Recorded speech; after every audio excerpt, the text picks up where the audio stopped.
Welcome to the Chico Creates Podcast, a podcast all about artists, musicians, and makers here in Chico, California.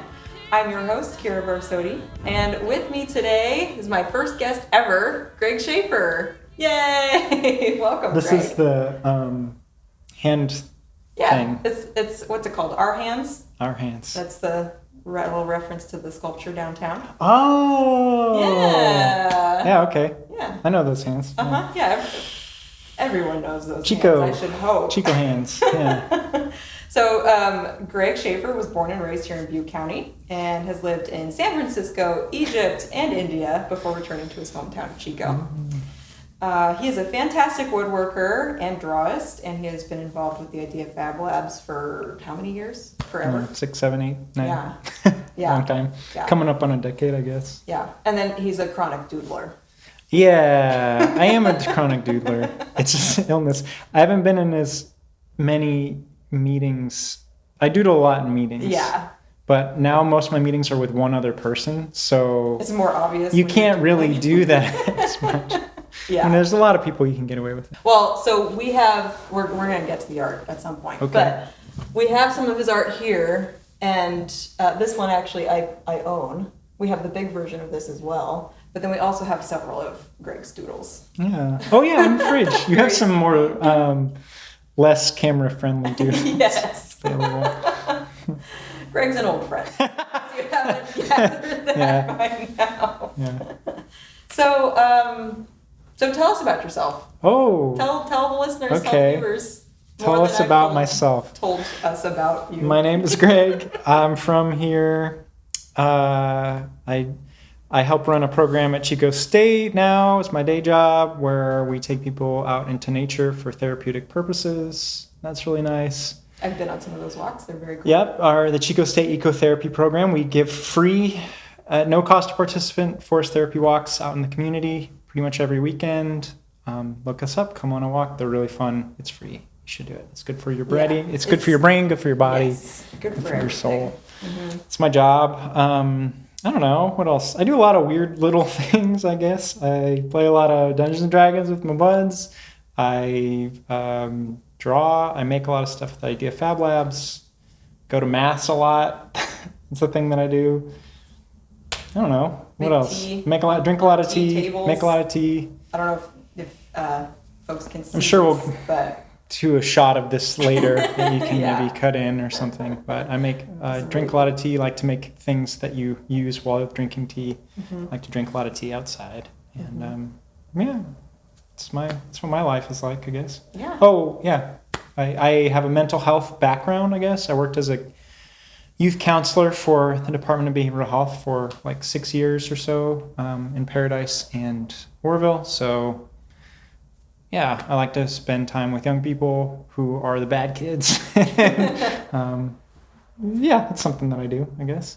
What do you think? Cool. I've known Kira. Kira and I are the same age. We grew up together. Kira's husband is one of my closest friends, and we spend a lot of time together off camera. Yeah. So he seemed like an easy first victim. Yeah, it's low-hanging fruit. Yep. Yeah. So I mentioned that you were born and raised here in Chico. Well, Paradise, right? I was technically born in Southern California, Oh, but that's I moved up right. here when I was a baby and Okay. grew up in Paradise with Okay. my mom and my dad behind the Safeway in a house. Yeah. Yeah. But I grew up in Paradise. I went to high school there, went to Chico State for college and got a degree in philosophy. And then I did a bunch of weird things. Yeah, you went all around the world, and what brought you back?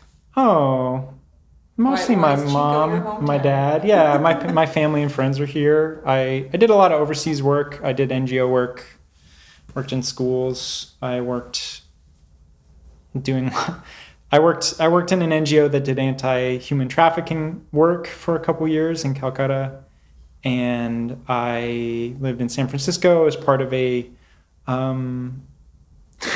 strange alternative religious community, a Christian church that I still love and I'm good friends with, that I affectionately call my cult, but they're not a cult. They're not. They're good-hearted, compassionate people that I'm good friends with there. I moved back home because I I felt like I wanted to be with my friends and family. Yeah. Who all lived here. Yeah, I get that. Yeah, my mom and dad in particular. Mm-hmm. That was in 2016, so a few years before the fire. Yeah, so it was actually really serendipitous that I was back home when the fire happened. So. Yeah. For us, I mean, you know this story, but for our listening viewing audience, my husband and I also have kind of been all over the country, not the world, but we came back for the same reason that like this is just where our people are. And after the fire and then the pandemic, it really felt like we needed to come home. Yeah. So, and this is home. This is your first episode too. Why don't you tell us about yourself? Oh, geez. Right? They don't know yet about Throwing it back at me. Yeah. I'm going to do that. I planned that. Oh, great. Yeah. A couple times. So my name is Kira. I'm an artist here in town. I mentioned that my husband and I, we met in Paradise at Coffee's On, where we were both working at the time. Coffee's On is now a Starbucks. So those of you who know. Yeah. And also the Starbucks, one of the few things that survived the fire. Yes, right. You don't even get the petty vengeance. I know. Of having the franchise. That's a bad joke. We better cut that one out. But yeah, we met in Paradise, got married. He started a long and winding career. Well, it was pretty straightforward. He wanted to be a math teacher. Yeah. And then the pandemic really shut that down. So he like went through grad school and everything. And we lived in Santa Cruz for a few years, which is really where I kind of started my art career. And then we lived in Virginia for a couple of years where he was trying to start his teaching career. And then I mentioned, the pandemic just killed that dream. So he switched gears. We came back. We had a baby. We bought a house. So we're living the dream back in Chico. It's too hot, but we're dealing with it. I think that's something that we can all agree on. Doesn't matter if you like I'm trying it to or get not. into it. I'm trying to trick. Jonathan Richman has a song about, well, I don't know if it's a song. Anyway, Jonathan Richman talks about how much he likes it to be really, really hot. Yeah. And I'm trying to get into that philosophy. Because I think if you choose, I'm choosing to be here. Right. You got to kind of figure out a way to deal with it. I'm owning it. Yeah. I'm into it. Yeah. I'm here for it. Yeah. I'm just grateful for climate control. It's very comfortable in this room. It is. We're very grateful yeah. for the air conditioning. Even with all the lights and everything. Yeah. Very comfortable. So, what is your favorite local spot here in town? Oh, yeah. Kira sent me these questions and I looked at them and thought about them, but then kind of forgot about them. But my favorite local spot. The moment is great. I almost feel like, I remember when I first read this. Local spot right now. I was like, I don't know if I want to say because I'm worried people will go to it. Yeah. Well, it's a small town. There's not a lot of spots. I guess there's a spot up 5 Mile, like a little bit upstream from 5 Mile that I have been sitting at a lot and reading there. Mm-hmm. And it's a very nice, relaxing nature spot, but it's also right across from the golf course. So there's often people yelling and hitting golf balls and driving golf carts around. That is fun, actually. I like that they're there and I like to watch them. And I have a job that's very flexible. And so I go at times during the day when most people are working. And I like to think that the people who are golfing are also not working either. Right. And I'm like, look at they're getting away with it. Shouldn't they be doing something? They're all playing hooky. They're playing golf, yeah. So that's probably lately, I've been spending a lot of time there. Nice. Trying to go there most days. Yeah. Yeah. It's been very peaceful. It's very nature therapy, I guess, to go to one spot every day. Yeah. Mm-hmm. And Bidwell is such a gem here in town. Like, Jamie and I were there with Hazel this morning, and Jamie was saying, like, I feel like I'm really using Bidwell Park like I should be as a local. I'm like, that is a great feeling. It does take a little bit of practice. I kind of took it for granted a lot. For sure. Yeah. I had a fun day the other day at that spot by the creek where I had just been at a non-work related meeting where there was a lot of just talking and it went for a long time. And then I was like, I'm going to go to the creek and me in silence for a long time. And then I was there for maybe 15 minutes, and then this woman came down the creek, like she was walking down the creek with her dog. Wow. And she was very sweet, and we ended up talking. We talked for a long time, and she told me her life story. And it was actually a pretty cool story. She worked for like national parks for a long time, and that's cool. She was like living in a cabin out in the hills and just came down for the day. I don't know, it was pretty cool. But it was sort of funny. She's like secretly living my dream life. The creek woman came to say hi. So. And her dog. Yeah, her dog was cool.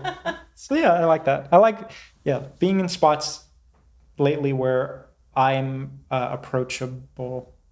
Like being a space where people could interact with me if they chose to do so. Yeah, you mentioned it wasn't like super secluded. You can. Yeah, it's public. Golfers are all there. Belongs to everybody. Yeah, there's a lady with her 3 sons that was there the other day. That was really fun, and they were running around and playing in the water.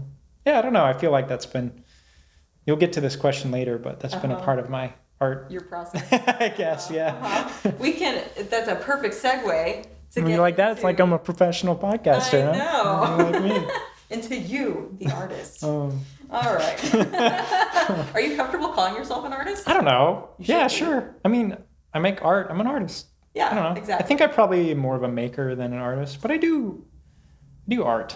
Yeah. I do you arts. Do. I do. Yeah, you do art. I do. Yeah. One of the questions. I don't know if I should. You just get your questions. I'll answer them. All right. The question is, tell me a little bit about your background in art. Oh, okay.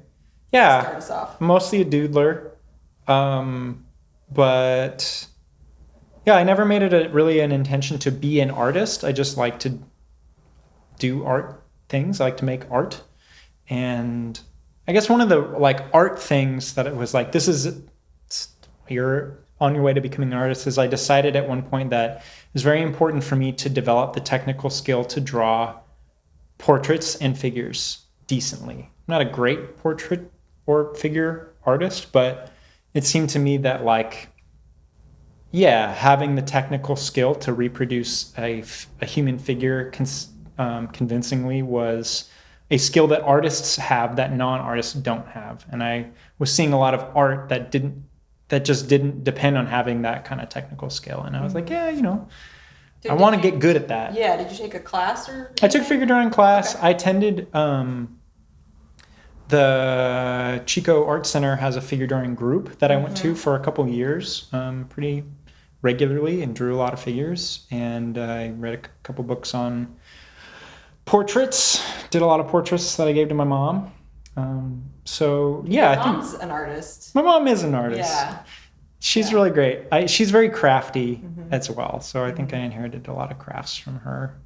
She and I both love applying little bits of color to little small spaces. Like Warhammer figures. Yeah, I paint a lot. That's an undeniable part of my art career that I don't like to flaunt. But since I was probably 12, I've painted little Warhammer figures, little miniature wargame pieces.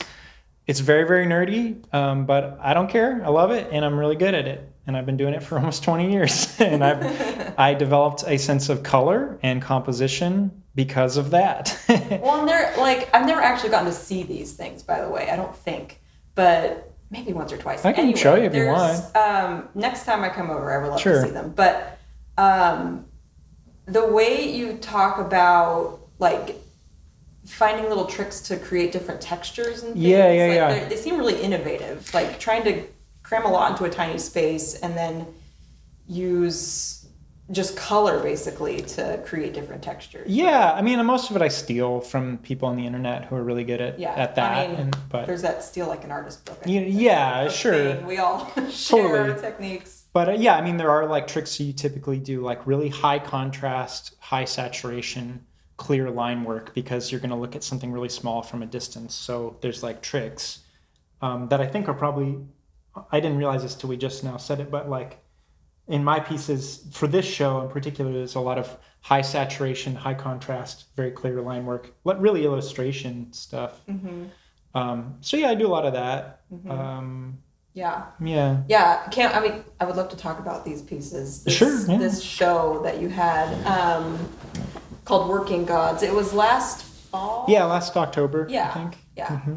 Yeah, do you want to tell us a little bit Sure, about it? yeah. So I did a show at Idea Fab Labs. I did their incubator program there, which is a program where they invite artists to come and do like a residency there for 2 months-ish, and you produce a certain body of work and then hang all that work, and then they have a big show for you, which I did. And since I'd been a member there for years and I'd planned to do an incubator there for a long time, so I developed the material for this show over a long time. And how do I put it? I'll put it concisely.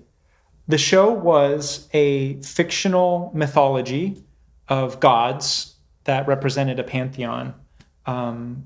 And it was about these portraits, mostly standing portraits of illustrations of each of these 7 characters, these 7 gods.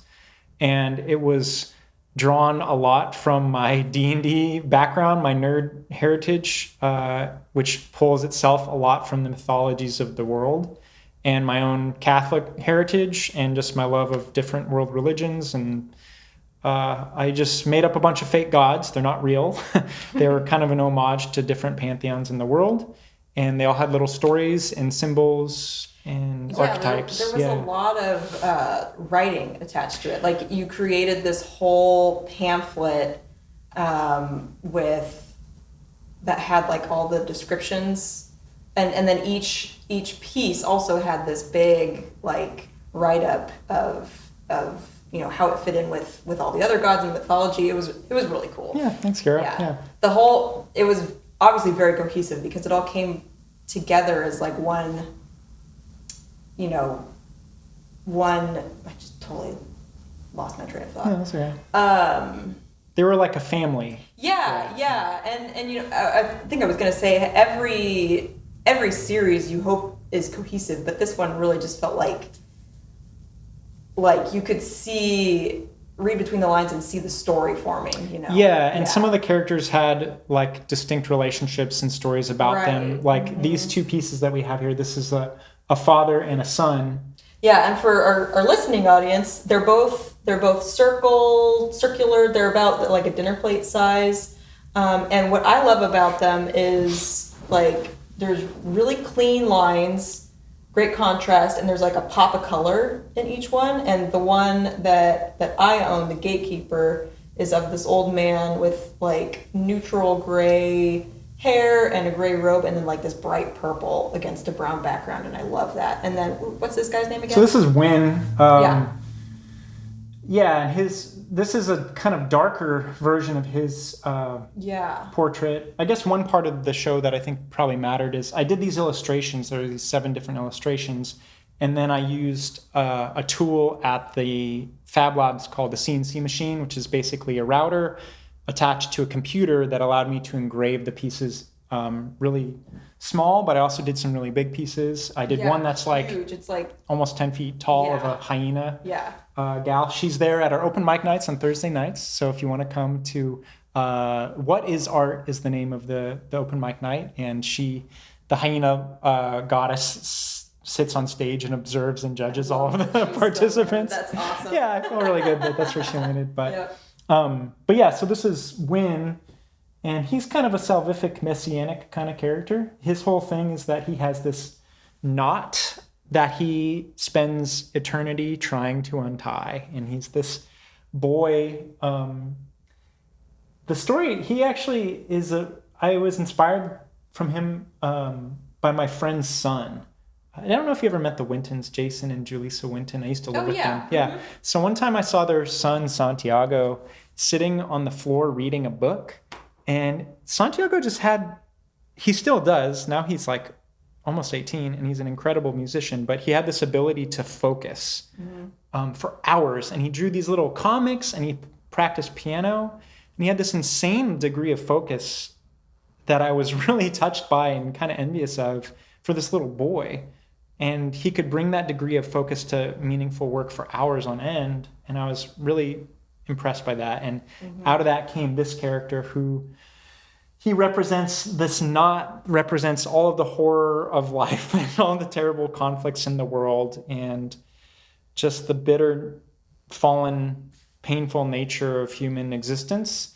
And his role in kind of this pantheon of gods is to spend his life patiently trying to sort it all out, trying to untie this knot of human suffering. And people pray to him as like this one day, this hopeful, salvific character. One day it's all going to be laid out. It's all going to be straightened out.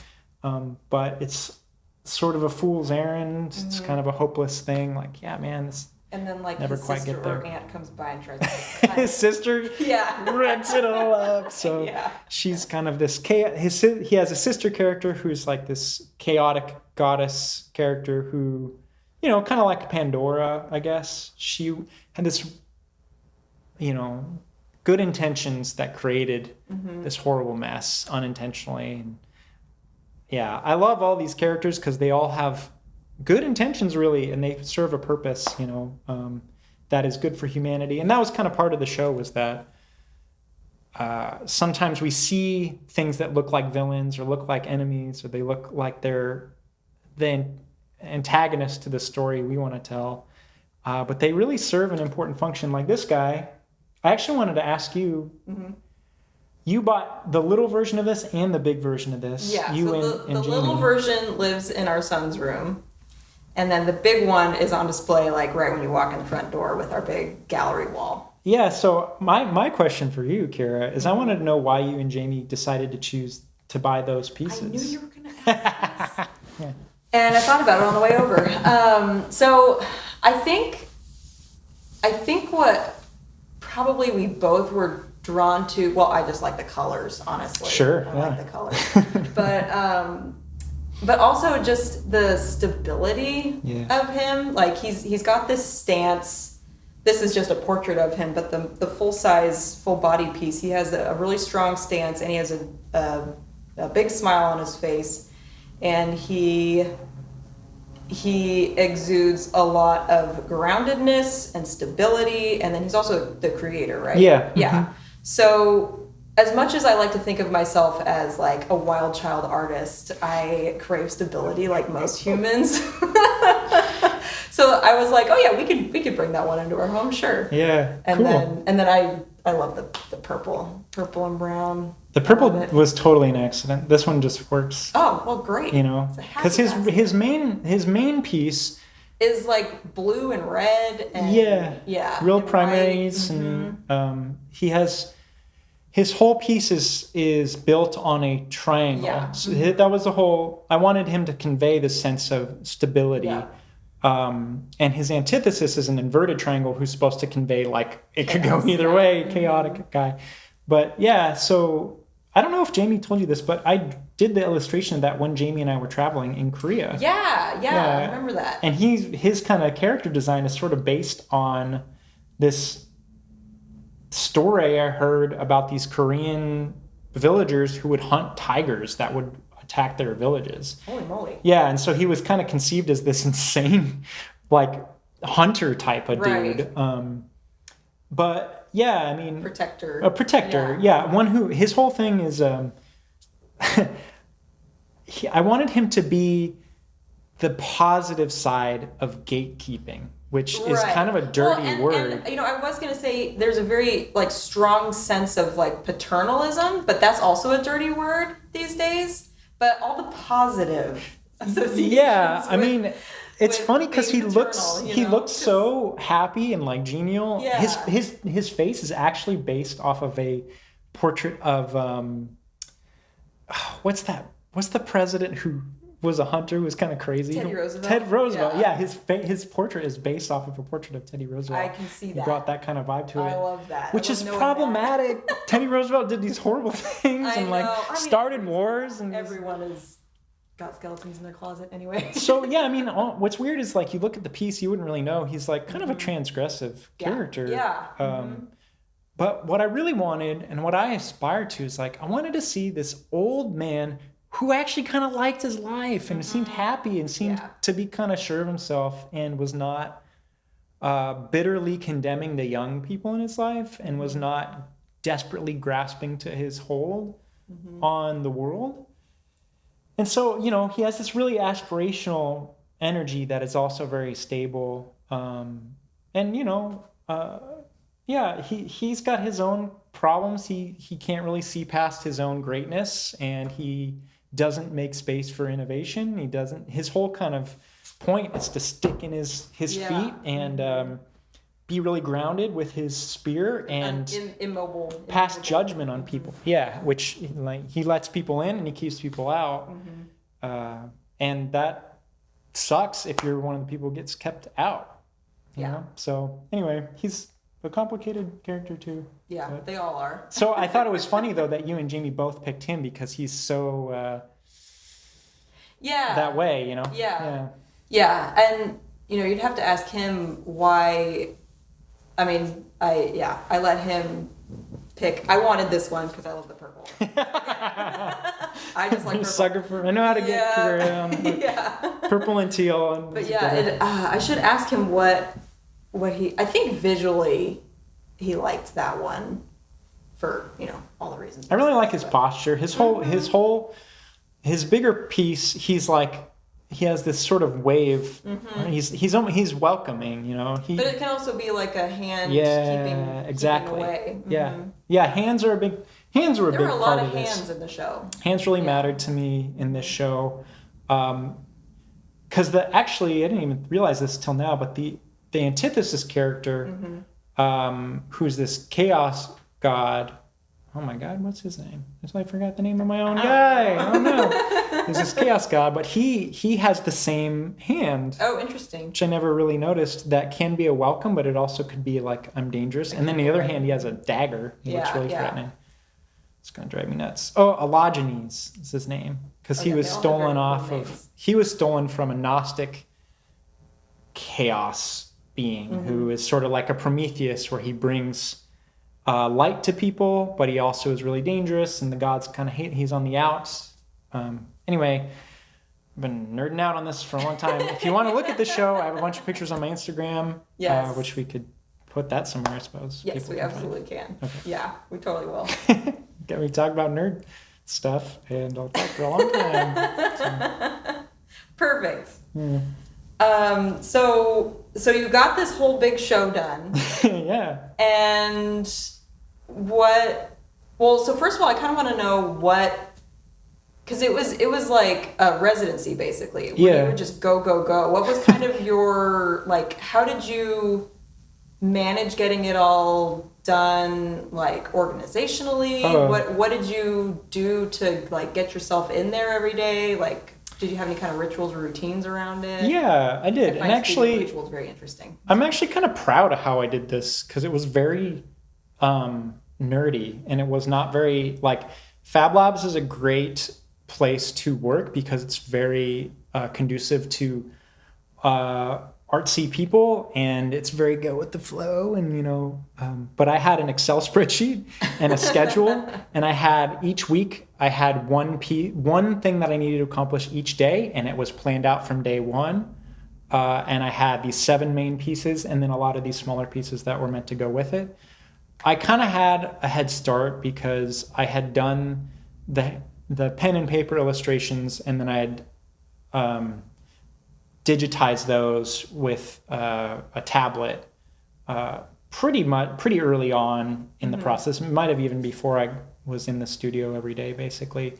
But getting the files down was a big piece. And then because there was a lot of, like, a technical aspect of it at that point, right? Yes, exactly. Like, it sounds like this idea and these concepts had been percolating for years. And then they all just came together all at once at the end. Yeah, exactly. And so I guess the real technical piece was what I had to do is I had to create vector illustrations of these pen and paper drawings that I had. And then once they were vectorized, I could convert them into other formats that allowed me to laser engrave them or CNC engrave them at different scales and different formats, which is really the strength of the Fab Labs, is you have these kind of fabrication tools. And that's what the incubator program is supposed to highlight. It's like the intersection between these manufacturing tools and the art world, which allows you to do a lot of fun things. So, like, these pieces are reproducible. And yeah, we can talk about this other piece that I brought if you want, which is not connected with the show really. Yeah. But yeah, I guess in terms of rituals, I don't know. There's a guy, there named Scotty, who kind of like haunts the place and is there every day. And part of my ritual would be talking with him for a little bit and arguing with him and getting in a fight and then going making art for a while. And yeah, one thing about this show that I didn't get to really show off was I used a lot of air gun work, where I had a big air gun that you would use for like painting a car or painting big pieces.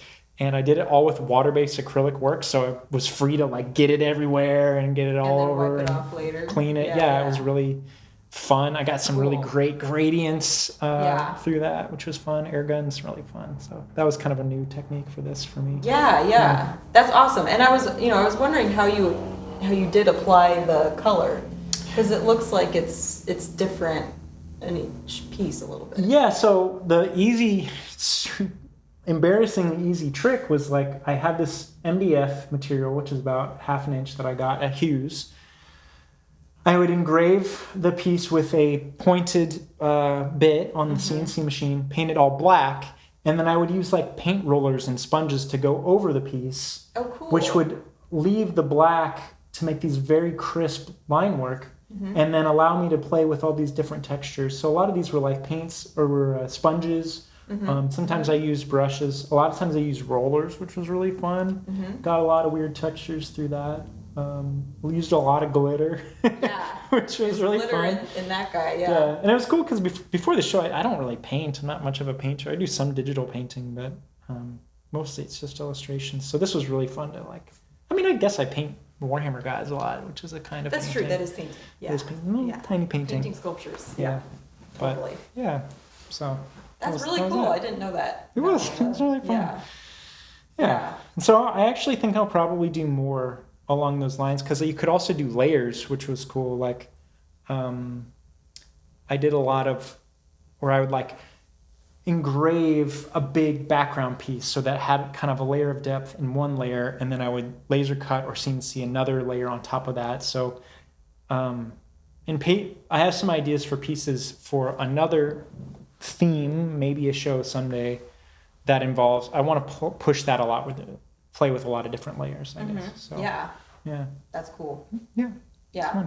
Cool. Well, speaking of next projects, do you mind sharing kind of what you have in mind for what's next, or where are you at these days? There's not. I mean, one of your questions is like, what have I been doing lately? Yeah. I haven't really.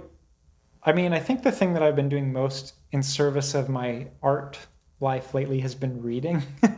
So I haven't really been creating much art, but I have like. You're in that percolating stage. I'm percolating. Yeah. I've been reading a lot about some themes that I want to do in my next show. If I am committing to do a next show, which I guess I am. But good. Yeah. I really want to do something. Okay, well, I was thinking about like, what's the most punk rock thing to do next, I guess. Like, what's something that feels really countercultural? What do I feel like I hear from people my age, or what's on my mind a lot lately? And I feel like the most punk rock thing I can do right now is like be a hopeful person. Yes. I am so with you on that. Yeah, you know, and I think that's really hard for us. For you and me specifically. It's like Kira and I can both get pretty down in the dumps about the future and about. Thank you, Lexapro. Yeah, like it's really hard. This is a hard thing to do. And thinking of hope as your job, as something that you work at. And that's actually why I brought Win as the piece to share with today, is because Win is a hope god. And in this particular piece, the background before it is he's tempted to quit. He's like, I'm sick of this job. This is not meaningful. As a knitter, untangling knots is very frustrating. Yeah, it's totally frustrating. It feels like backwards progress, where it's like the only way I can move forward is by going back and undoing this mistake I did a long time ago. And that's going to take a lot of work, and you might as well just cut it all up and forget about it and quit. And Win's whole theme is like, just don't quit. Just don't quit. Like, you don't even have to go for it. If you quit, it's over. Yeah, and any progress is progress. Yeah. And to me, that like just don't quit is a hope statement, or a hope, a commitment to hoping for things being good or better or good enoughness So yeah, I want to do a show that is around that concept of hope. I love that. Yeah. Because, like, I know, like, our friend group has talked a lot since we just had a baby. Our son is almost 8 months now. Like, it's come up, like, bringing kids into the world feels really scary right now. Yeah. But my husband and I both are really committed to that idea that, like, no, I think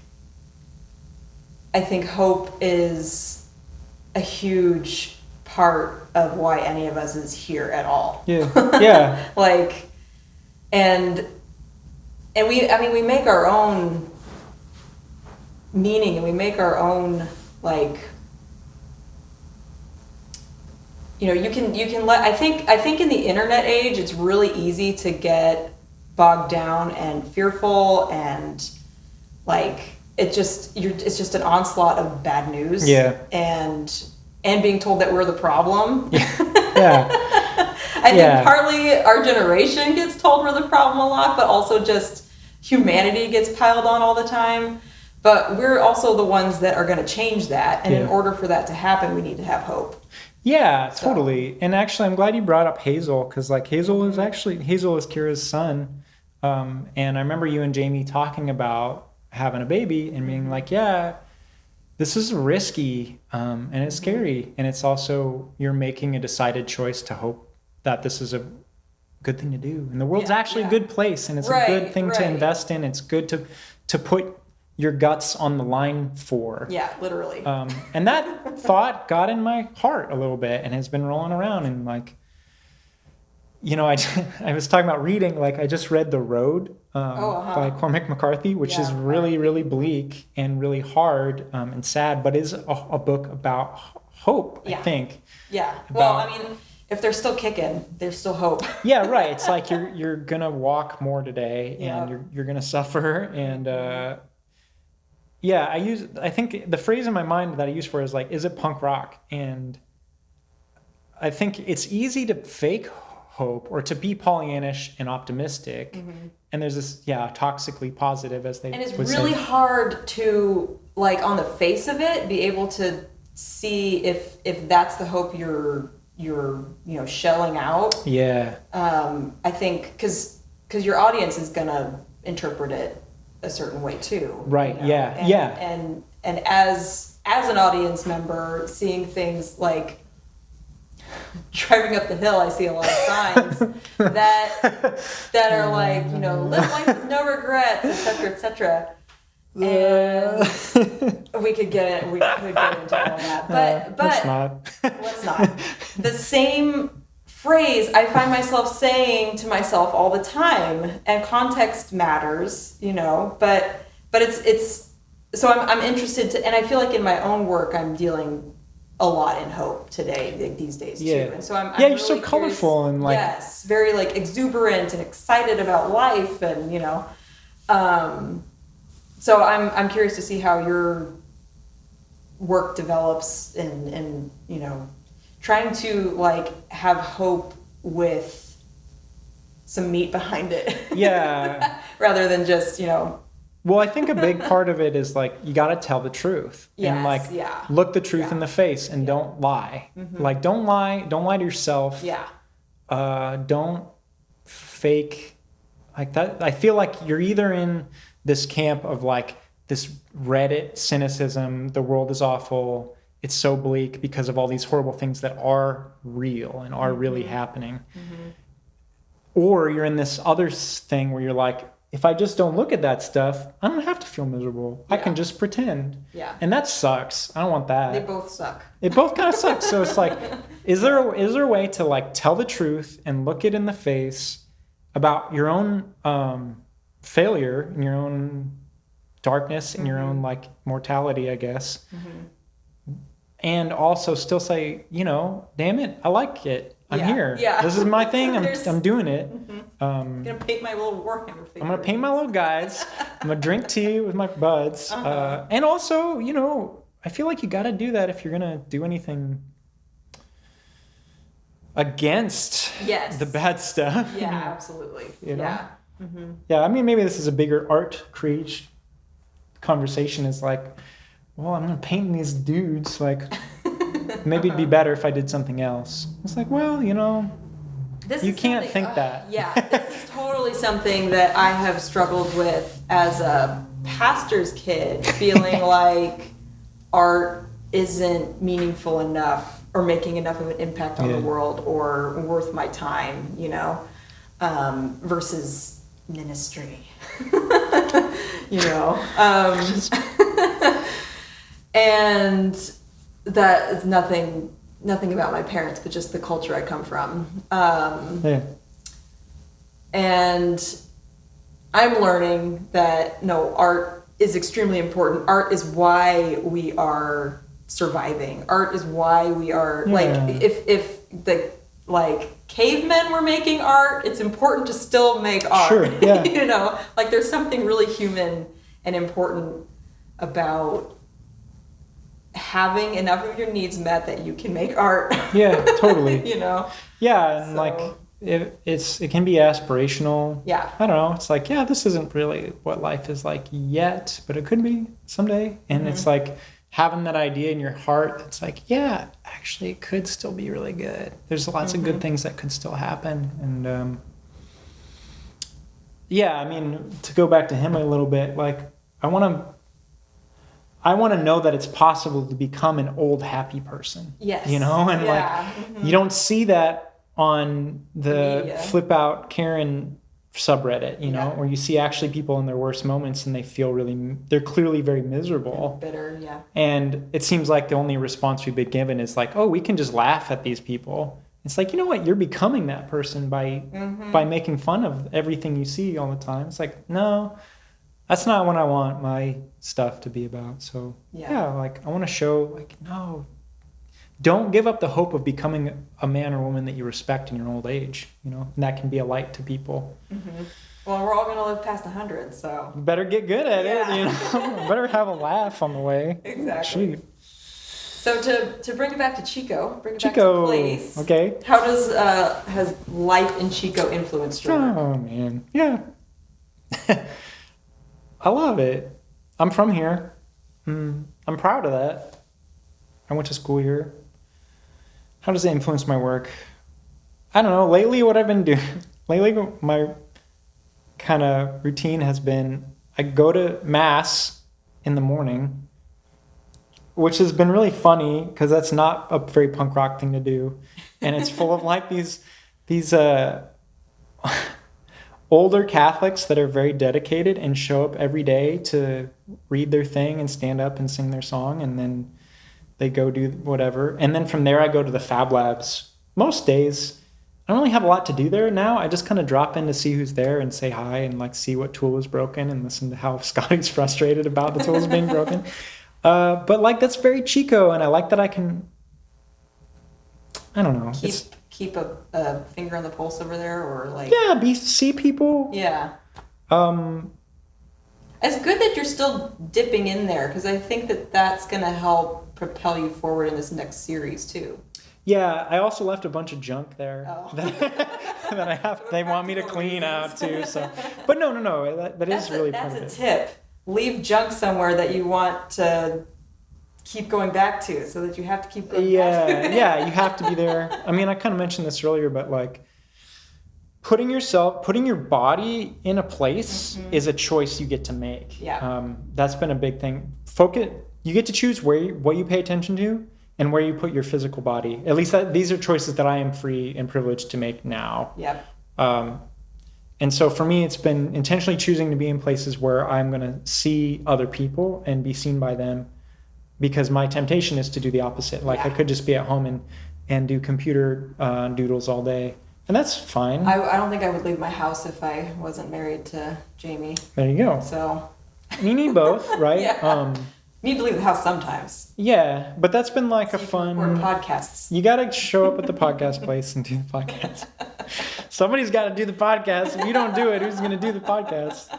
That's right. Yeah. So being in Chico, I mean, you talked about your favorite place. Like nature is a part of my job and is part of my growing up in paradise and having all my closest friends are from Paradise, and we grew up together there, and we have these friendships now that are 20 years old, more. And that is a very rare and unique gift that I think most Americans don't get to enjoy. Yeah. So you got to cling to that and protect it and show up to the birthdays. I'm accusing myself because I didn't go to a birthday that I should have gone to, but Neither did I. I couldn't. I had another thing. But yeah, I mean, here's a great answer to your question. Okay, great. At some point in my early 20s, I realized I'm not going to be the musicians that I admire, that I've heard, that I bought albums from, or I'm not going to be the visual artist that I look up to. Like, I'm just not going to I'm not willing to give up the things you have to give up to be a person who is known, you know? And that was really bitter for me for a long time, where it's like, well, why even bother doing it? And then at some point, thanks be to God, I came around to this thing where it's like, oh, I can make stuff from my friends. And that's really cool. You know, I can make, I love, one of the best things about that show is the people who bought my pieces were all friends and family. I mean, there were a couple people who I didn't know who bought my pieces, which was very honoring in a different way. Yeah. But now, like, I run into people who bought my pieces and they tell me some story about it. And it's like, oh my God, they have their own little lives now. My art pieces are in people's houses, and they have these little symbolic connections that I never intended that now make these connections in other people's families and lives. And they're coming back to me in these seeds they grew and are coming back in different ways. And I would not get to have that if I was a more famous artist. You know? So yeah, making stuff for my friends has become like, I really don't care that much if I sell it, just as long as I have enough time and money to keep making things that I like. And then I think the one thing now for me that's like kind of guilty is like, if you make something that takes up space is really expensive. And if someone in your life chooses to give a portion of their space to your cartoon character that you made, that's like a really big deal. And I almost feel guilt, like you don't have to keep that up forever, Kira. If you need to. No, so this is something that I have been thinking a lot about in the last couple of days, actually. Is original art in particular is worth that space? Yeah. Because I get people all the time telling me, you know, just randomly saying, hey, I still, every time I walk by that piece that I got from you and, you know, it's up on my wall, they tell me how much they love it, and they've been staring at it for years now, you know? And I think that's the magic of original art in particular versus, you know, prints or reproductions. Sure. Because there's something about it being literally imbued with you as the artist, you know, you put every, you know, piece. Same with, I mean, I'm a knitter as well, so same with knitting. I have touched every strand of yarn in that garment, cool. You know, and there's a lot of magic in that, I think, you know, and so it is worth the space, is what I'm trying to say. Wow. It's well, worth the space on your wall. I'm going to give you formal permission and permission to anyone else who might be hearing this who has a piece of mine. You are free to throw it in the trash when you're done. It's okay. Honestly, I probably don't remember that you have it until I see it. Yeah, I mean, you know, at some point, you know, maybe you want to use that wall space to put up something your kid made or something, a picture of your children or your family. You've already honored me enough by having it up as long as you have. I think you just might have to accept the fact that people want your art in their house. I refuse. Denied. You know, I just, you know, it's I mean, maybe this is more on me. It's you know, Greg, you should hang stuff that your people made, you know, or maybe I just don't want to commit to doing that for my friends and family and the artists in my life, but that's fine. You know, it's you're not every other person. Yeah. I guess there's a give and take there. Make space for your people. And also, if you're a person who makes things, I feel like there might be this temptation to feel hurt or offended when people they choose to use that space for another thing in the future. And that's okay. Like, part of it is like, maybe that's another theme. People will like rotate out their art, just for lack of space. Yeah. Like, that's a space is a commodity, or space. I don't like that. Space is precious, is a better way to say it. And I think one of the things that maybe we have frustrations with that's not like this guy's energy is I hate to see when someone on their way out of life is gripping with a death grip to everything, and they refuse to make space for new things and new people and new energy.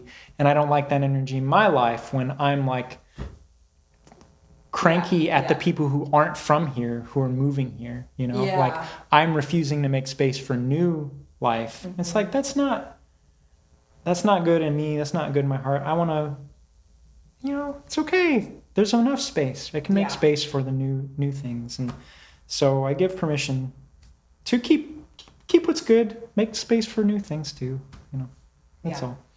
So, that's great. Thanks, Kara. That's great. I had a thought and now it's gone. So you finished the thought. That was a good.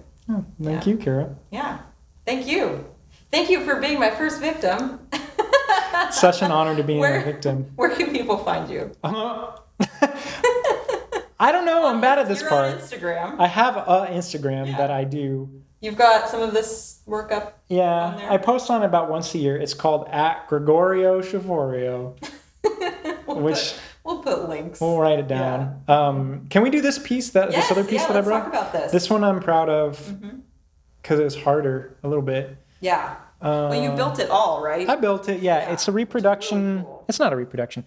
My friend Jody has a business in San Francisco called Tap Twice Tea. So if you want artisanal, good loose leaf tea from my friend Jody, you should buy Tap Twice Tea. This is his plug. And he got me into it. He loves tea, and he does these tastings at his home where he invites people in and he serves tea all day, and it's a great way to be with others. And I was telling you before we hit record that I wanted to introduce you as a tea pourer, but there's not like a good name for that, like an excellent woodworker, drawist, and tea pourer.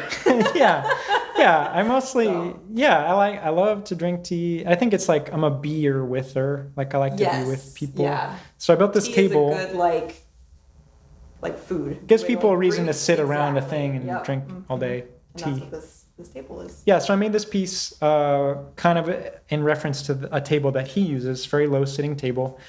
And I spent some time in the Middle East, and I really love Islamic art of any kind, and this was an homage to that. One of the things that I think is a problem with art that gets made from computers is that it kind of starts to look samey, and it makes geometric art very simple to do. You can do really precise straight lines and stuff, but those get a little boring. So with this piece, I used an image I found on Pinterest. I don't know who did it. Some beautiful calligrapher made this wonderful circular Arabic calligraphy piece. It's actually a Bible verse. I forget which one it is, but it's the one that says, it is beautiful though. "Come to me, all you who are weary and heavy burdened, and I will give you rest." So it's a quote from the gospel. I think it's in Matthew. It's written there in Arabic. I can't read it. And he or she did this really wonderful piece. I stole it from Pinterest and I engraved it in this piece of wood. But what I wanted to do, and what I like to do at the Fab Labs, is try and use computer technology to make art that looks really old and timeless. And so people used to do this stuff by hand all the time, and it's amazing. And you're kind of touched whenever you see a piece like that. And I was like, I can cheat using a computer to make something sort of like that. So that was kind of the thought behind this piece. There is some hand stuff in it, but it's mostly done with power tools. It is beautiful, and it does have that kind of like aged, look to it for sure. I'm realizing now this is sort of like a showier, artsier version of like the distressed vintage Pinterest look of like painting something and hitting it with chains. It's like Taking a beautiful piece of wood and painting it teal and then whacking it with a chain. I guess I did it. I took the same idea and stole it. So I'm sorry to all the Pinterest people that I made fun of. Been so judgy against. I'm like them in my heart. Yeah, I confess. But Awesome. but yeah, so this is one of my favorites, and I like to come have tea with me. That's where you can find me, at the creek drinking tea. Yeah, We'll go have tea. The creek drinking tea. You can also find you doing your forest walks. Yeah, I'll do a forest walk. If you want to, that's probably a big. Yeah. I'm gonna make Blake put this on my time card. Yes. Plug in the Chico State Ecotherapy Program. Yep. We take people outside on these professionally guided forest therapy walks, which are you gotta experience one to really know what it's like. It's very gentle. It's easy. It's really fun. You'll feel better afterward. I guarantee it. Totally. And if you have any aversion to meditation or anything or anything kind of woo, it's really more like a make what you will, make it your own kind of a thing. Mm-hmm. And it's just a great chance to decompress in nature. Yeah, you do it with others. Yeah. It's a good thing to do with other people. Usually we end with snacks and tea out. We're usually at the creek someplace. Each person who guides it a little bit differently. I think the energy that I want to bring to mine is have it be more like an AA meeting than like a drum circle, I guess. Yeah. There's definitely some drum circle vibes at times, but I was really wary of it when I first started doing forest therapy, that this was going to be really crunchy granola, hippy dippy stuff. And there is some of that, but if you've ever flipped over a rock to look for a cool bug when you were a kid, this has the same kind of sense to it. Yep. And it feels right. So come on a walk with us, please. I'll do one for free. Text me. We'll go outside. It'd be great. Awesome.